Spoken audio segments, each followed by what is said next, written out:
Nice to finally see some greenery on the layout. This is just a mock-up. It's not the final version, but it's nice to get an impression of where this will be going. So if you want to see more, stay tuned.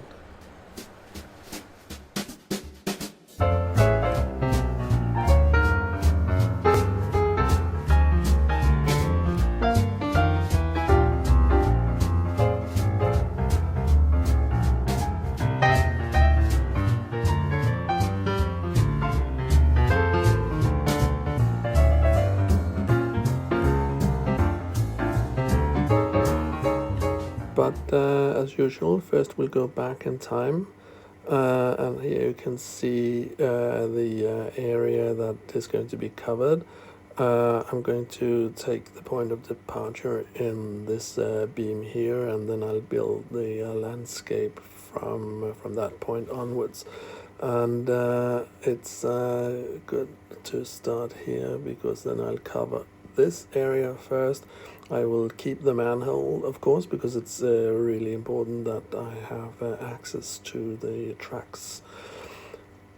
So the first thing to do is to find a piece of foam board and cut it to size. It's a bit of a complicated outline because of the track work already there, but working in foam board is really easy, and it really shows its worth in contexts like this. So you can see the final piece and how it fits in, leaving the manhole accessible. And the rest of the landscape will be constructed out of this. This is a thicker but less dense type of foam board. And as you can see, the wire cutter just goes right through it. I would perhaps have preferred a thicker, more dense type of foam board, but that's not easy to get to here in Europe. To get the layers to stick together, I use PVA glue and toothpicks. So this section of the landscape is 3 layers high, and as you will see now, I smoothed part of the section, but I did it outdoors using this tool. It makes an incredible mess, so I didn't want to do it in the train room. You can sort of seal the surface of the foam board using heat, so I did that. And here's another example of how easy the wire cutter goes through the foam board. I'm going to use this small triangle for this part of the landscape. Time to paint the whole thing. I really dislike the white shining through. Again, this is just a mock-up. So when I'm doing the final landscape, I will be covering the foam board and give it an underlayer of dirt and all that before I start, putting grass and bushes and trees and all that on. Now this is where you can really tell that this is just a mock-up. Some cheap cardboard put together with some tape, and the idea is here to be able to take the landscape in sections. So the furthest corner will be covered by probably some kind of hillside. I haven't decided yet. So I made another base of styrofoam board and covered it with trees. So the trees are just basically put there randomly, so no thought was really given to where to place the individual tree. If you want to see how some of these trees were made, I'll put a link at the end of the video. You can also find it on my channel. There's a whole playlist on how to do model trees and greenery.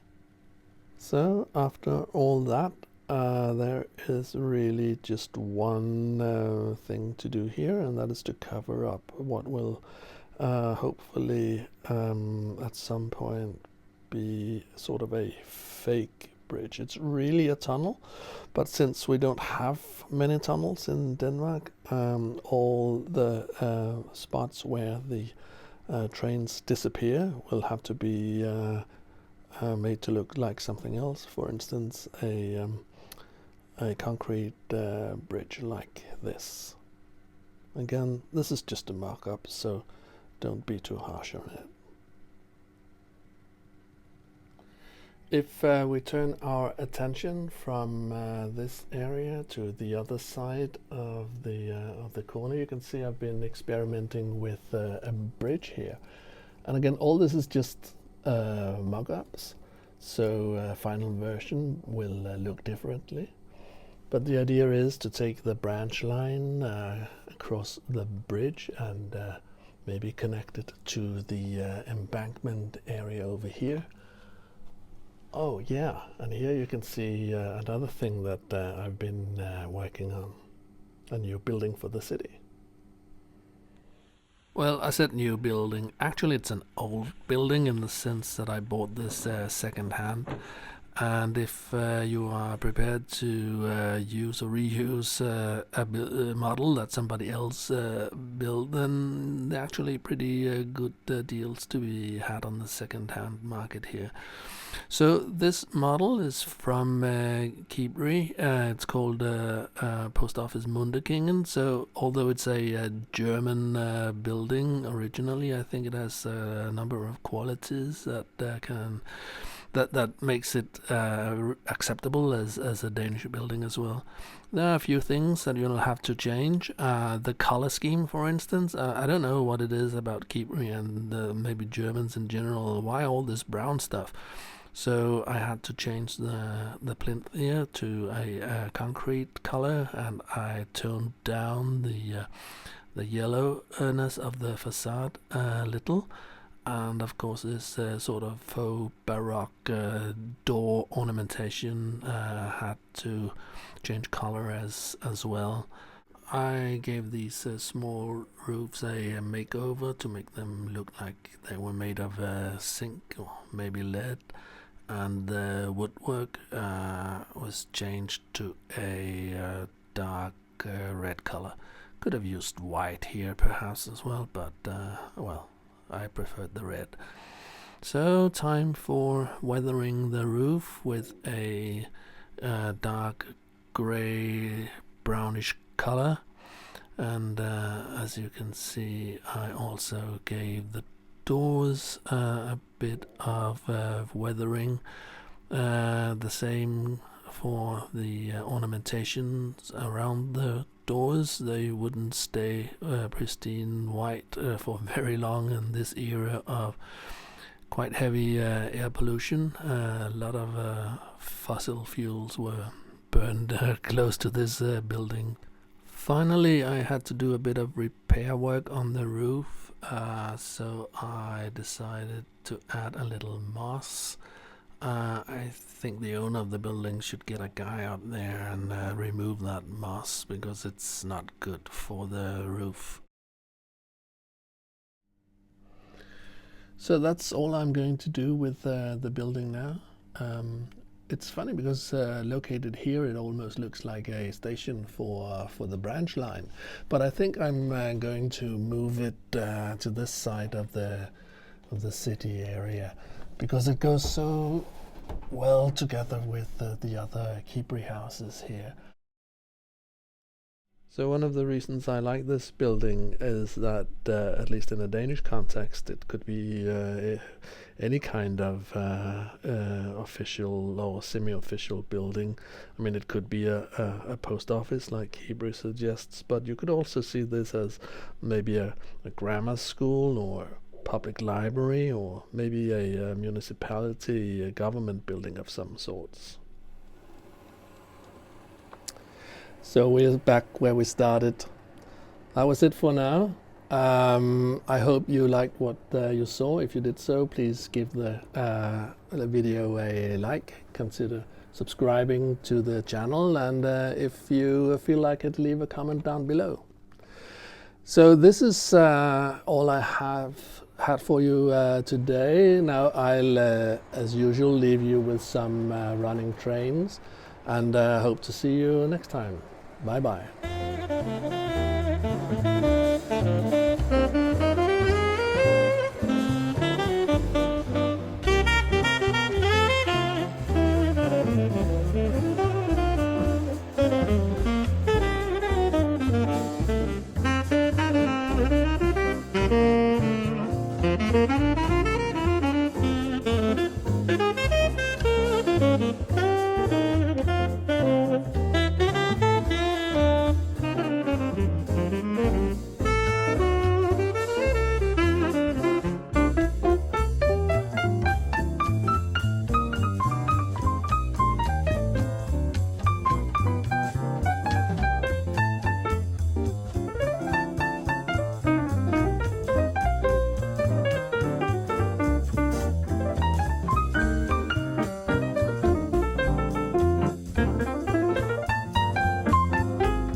Thank you.